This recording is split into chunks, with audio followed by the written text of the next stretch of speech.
Hello, I'm John Voight. I want to share with you the story of my friend Donald Trump. As you know, he's running for President of the United States. And as you know, when he gets elected, he will make our country great again. The story begins in New York in the early 70s. The city was on the verge of bankruptcy, but Donald looked across the river and saw not a troubled city, but a city that symbolized America's greatness, and he was committed to making it great again. Donald was born in Queens to Fred and Mary Ann Trump. His father was a builder and was the greatest influence in young Donald's life. He learned about leadership early at the New York Military Academy. He became captain of the baseball team and captain of the cadets. He learned the building business at his father's side while working on his degree at the Wharton School of Finance. After college, Donald faced a decision: join his father in Queens or dream big and make it in the greatest city in the world. The decision was easy. Donald's first notable project was less about renovating a building than helping the city rediscover its soul. The once great Commodore Hotel languished in a rundown neighborhood next to Grand Central Station. The hotel was sold to the one developer who showed that he had the kind of drive, backing, and imagination that would be necessary. They chose Donald Trump. Donald convinced the banks that they had a moral obligation to invest in New York and negotiated a tax abatement with the city, jump-starting the project and creating new construction and hotel jobs. Donald's striking new building revitalized the neighborhood. He single-handedly changed the Grand Central and Midtown area by himself by doing that project. Before long, more Trump buildings helped change the skyline of New York. Building in New York was not easy, but Donald was never more frustrated than watching the city waste 6 years and $13 million trying to rebuild Central Park's Wallman ice rink. Donald was astounded. It took him only 2 years to build Trump Tower. So he stepped in and took over the project. He finished in 3 months and under budget. He took over another city project, tied up in red tape since 1978. Donald transformed a landfill into a championship public golf course and saved the city millions. Donald will tell you his secret for success is a strong team. He just has that knack of finding the right person, the qualified person who will really excel in that position. Like his father before him, he taught his children the business, and now they're important members of the Trump team. Mr. Trump and his children, they love what they do, and they are incredibly good at it. And I think that breeds the same type of passion for all those that work for him and are around him. From day one, my father trained us really well, whether it was in a boardroom, whether it was on a job site. We spent time learning the business, and he made sure we understood the value of a dollar and what it meant to really work. He'd send me renderings when I was a little girl with handwritten notes on them of buildings that were under construction or in the planning stage and say, I can't wait for you to grow up and help me build these.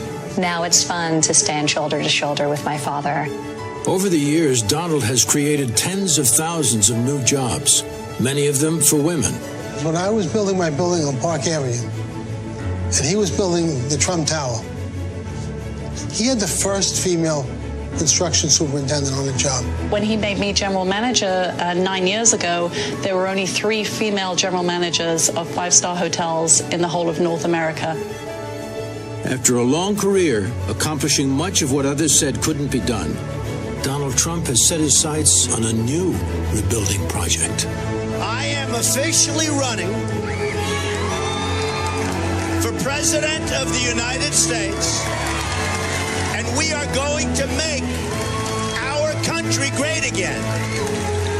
Donald has said he admires people who put themselves directly on the line. Today, he's not only putting himself on the line, but under fire. Donald could have continued his successful career and spent more time with his family, but instead, he chose to run for president.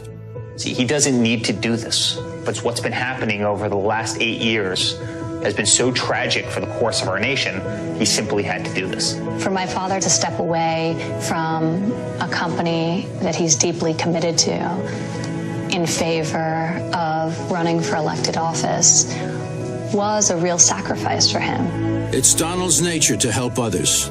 A lot of times he comes across a story or meets a person that touches him, and he'll make sure that that person is taken care of privately for the rest of their lives.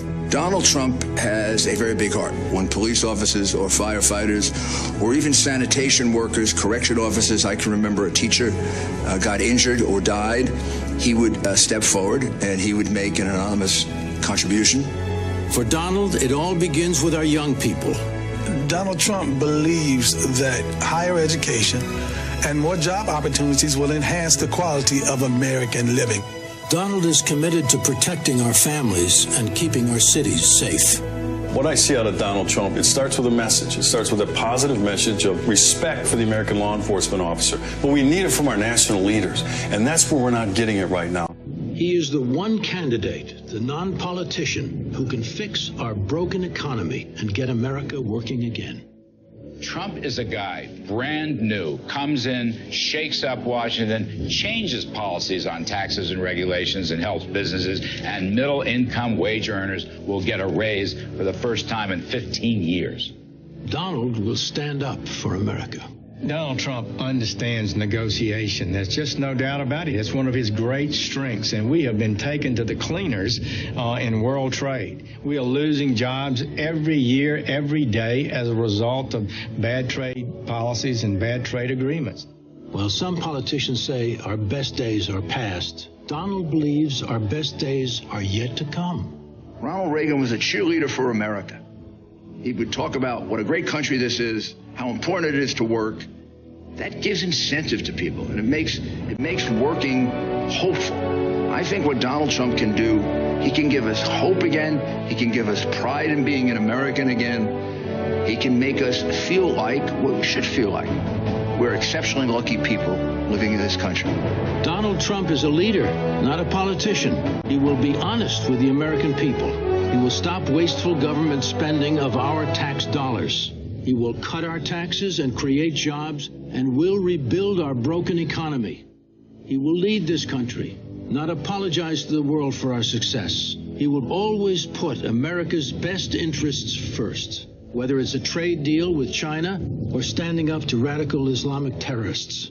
As he has done so many times before, he will stand up for the brave men and women who defend our country and who protect us here at home. He will bring about the change this country so desperately needs and get the job done. It's been a long time since we've had a president like that. Donald Trump, it's time to make America great again.